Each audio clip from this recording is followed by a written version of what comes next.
guys, I'm the Lakshmi. Welcome back to Language Quest. இன்னைக்கு நம்ம பார்க்க போற லெசன் அப்படிங்கிறது ரொம்பவே ஈஸியா இருக்கிற மாதிரி இருந்தாலும் அதுல சின்ன சின்ன ட்விஸ்ட் இருக்கு. நிறைய விஷயங்கள் கத்துக்கிற மாதிரியும் இருக்கும். அது என்னென்ன மாதிரியான சென்டென்சஸ் அப்படினா இந்த மாதிரி பேசணும் இல்லையா? எனக்கு இதுல சொல்றதுக்கு எதுவுமே இல்லை, எனக்கு இதுல இழக்கிறதுக்கு ஒண்ணுமே இல்லை, எனக்கு இதில் பெருசாக பயப்படுறதுக்கு ஒன்றுமே இல்லை, கவலைப்படுறதுக்கு ஒன்றுமே இல்லை, இந்த மாதிரியெல்லாம் சொல்லுவோம் இல்லையா? ஸோ இது எப்படி இங்கிலீஷில் பேசணும் அப்படிங்கிறது தான் நம்ம ரொம்ப டீட்டெயிலாக லேர்ன் பண்ண போகிறோம். இதில் சின்ன சின்ன ட்விஸ்ட்டும் இருக்குது. ரெண்டு விதமாக நம்ம யூஸ் பண்ண முடியும், சரியா? ஸோ அந்த ரெண்டு விதமான சென்டென்சஸ்க்கு உண்டான டிஃப்ரென்ஸ் என்ன அப்படிங்கிறதையும் டீட்டெயிலாக கற்றுக்க போகிறோம். கண்டிப்பாக இந்த லெசன் யூஸ்ஃபுல்லாக இருக்க போகுது.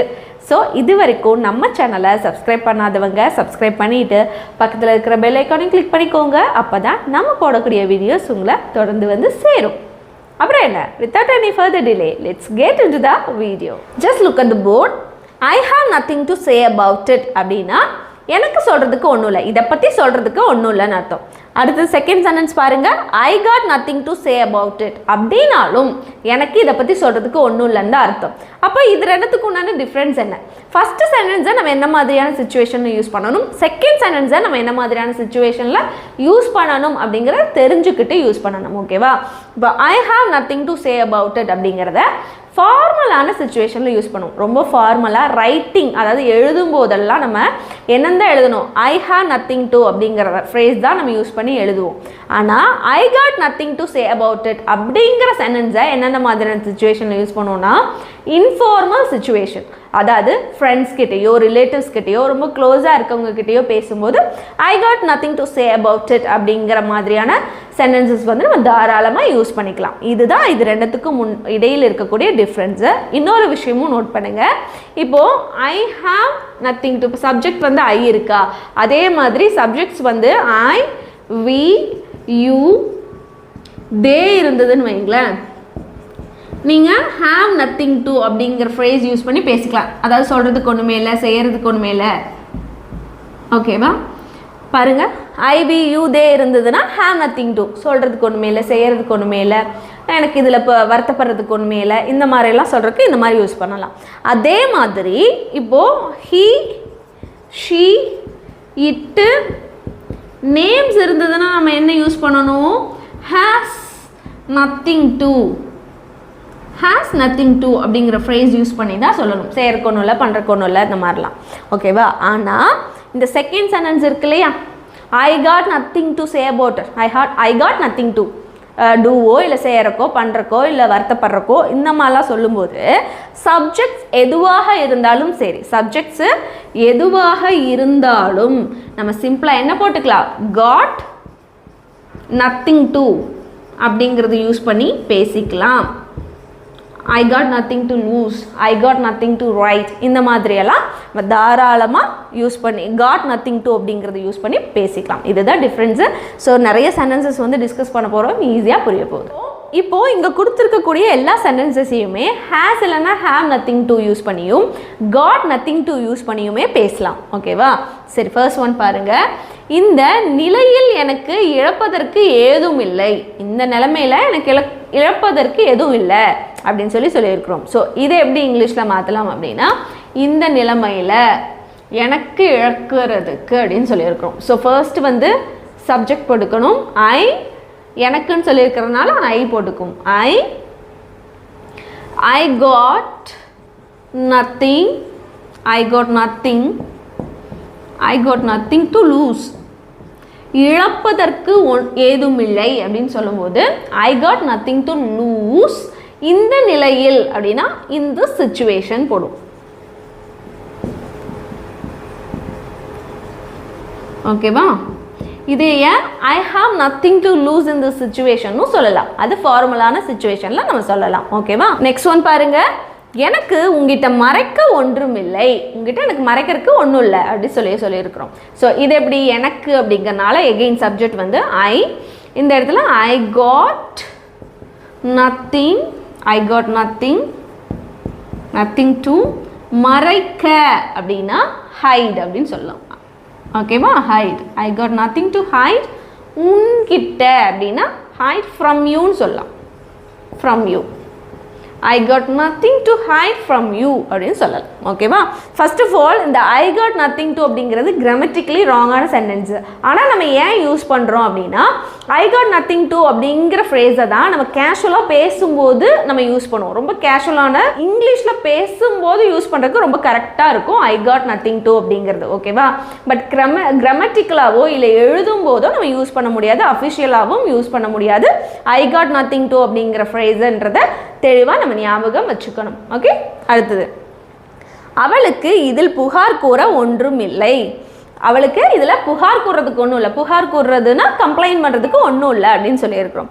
அப்போது இந்த இடத்துல பாருங்கள், ஷீ ஃபஸ்ட்டு சப்ஜெக்ட் என்ன இருக்குது, அவளுக்கு இல்லையா? அப்போது ஷீ வந்ததுனால ஹேஸ் போட்டுக்கலாம். ஷீ ஹாஸ் நத்திங் டு புகார் கூறுறதுக்கு என்ன, complaint. She has nothing to complaint in this, இதில் அப்படி சொல்லியிருக்கோம் இல்லையா? she has nothing to complain in this அப்படின்னு சொல்லலாம். இதேவே ரொம்ப கேஷுவலாக பேசும்போது she got nothing to என்ன சொல்லியிருக்கோம், she got nothing to complain in this அப்படின்னு சொல்லலாம். அடுத்தது அவனுக்கு இந்த வார இறுதியில் செய்ய ஏதும் இல்லை. அவனுக்கு இந்த வார இறுதியில் செய்யறதுக்கு எதுவும் இல்லை அப்படின்னு சொல்லியிருக்கிறோமா? ஸோ அவனுக்கு he. இப்போது இங்கே ஷீ வந்தனால ஹேஸ் யூஸ் பண்ணி எழுதணும். இந்த மாதிரி பேசும்போது ஹேஸ் இல்லைன்னா ஹேவ் யூஸ் பண்ணுவோம். பட் காட் யூஸ் பண்ணும்போது ஹீ தான் வந்திருக்கு. ஸோ நம்ம காட்டனே போட்டுக்கலாம். ஹீ காட்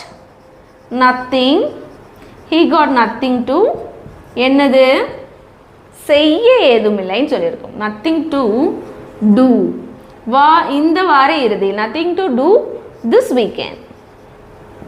ஓகேவா? Read the sentence now. He got nothing to do this weekend அப்படின்னு சொல்லியிருக்கிறோம். ஓகே, அடுத்த சென்டென்ஸ், அவங்களுக்கு இதுக்கு மேலே பயப்படுறதுக்கு ஒன்றும் இல்லை.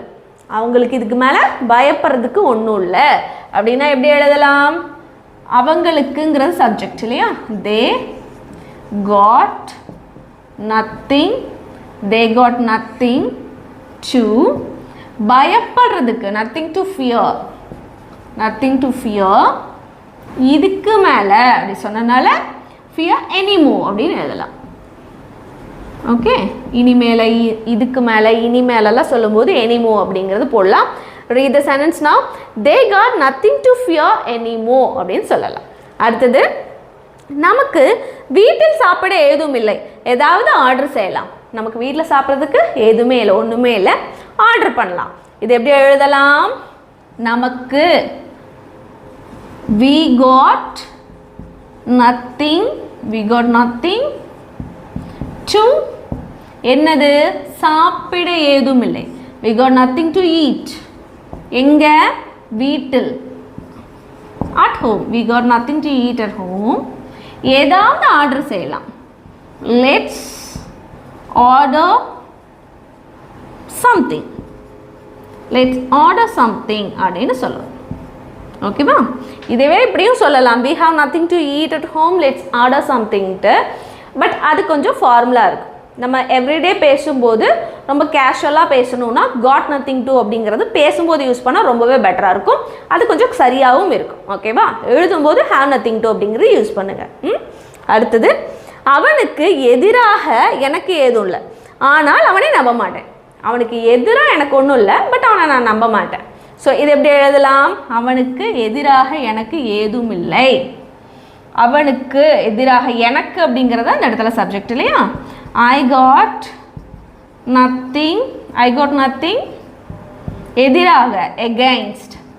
I got nothing against him. Okay, I got nothing against him.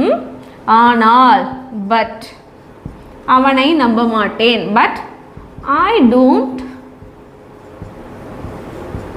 trust him. That's it. Okay, read the sentence now. I got nothing against him, but I don't trust him அப்படிங்கிறது. அடுத்தது அவளுக்கு எந்த வேலையும் இன்னைக்கு செய்யறதுக்கு இல்லை. அவளுக்கு எந்த வேலையும் இன்னைக்கு செய்யறதுக்கு இல்லைன்னு சொல்லியிருக்கிறோம். ஸோ இது எப்படி எழுதலாம்? அவளுக்கு அப்படிங்கிறனால she got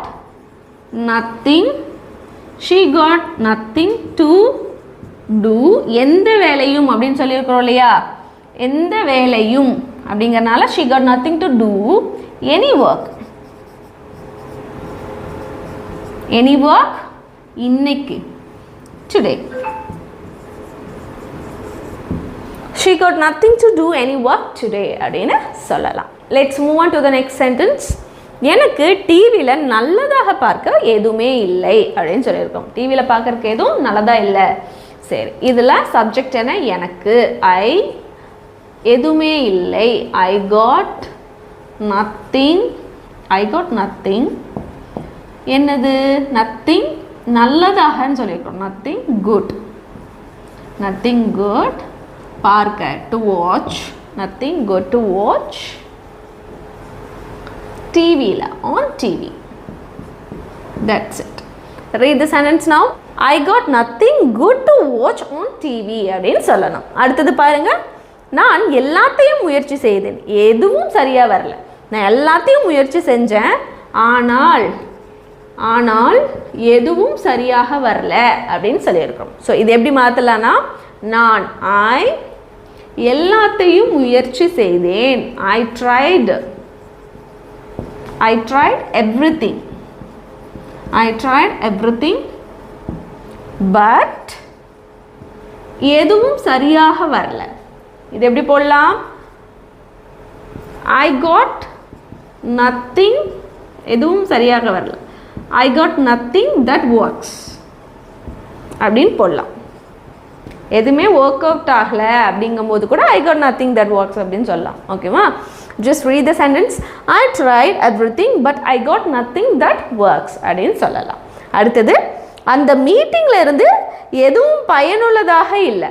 அந்த மீட்டிங்லேருந்து எனக்கு எதுவுமே என்னவா இல்லை, யூஸ்ஃபுல்லாக இல்லை. ஸோ இது வந்து அஃபிஷியலாக ஃபார்முலா யூஸ் பண்ணலாம் இல்லையா? இது எப்படி மாற்றலாம்? பயனுள்ளதாக இல்லை அப்படிங்கும்போது எனக்கு பயனுள்ளதாக இல்லை அப்படின்றது தான் மீனிங் இல்லையா? சரி, இப்போது ஐ அப்படின்னு போட்டுக்கிறேன்.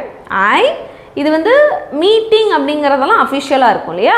ஃபார்மலான சுச்சுவேஷனில் யூஸ் பண்ணுறதுனால நான் என்ன யூஸ் பண்ணுறேன்? ஐ ஹாவ் அப்படிங்கிறது யூஸ் பண்ணலாம். ஐ ஹாவ்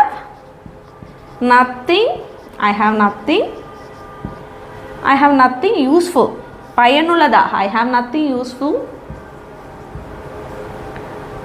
அந்த மீட்டிங்கில் இருந்து, ஃப்ரம் தட் மீட்டிங்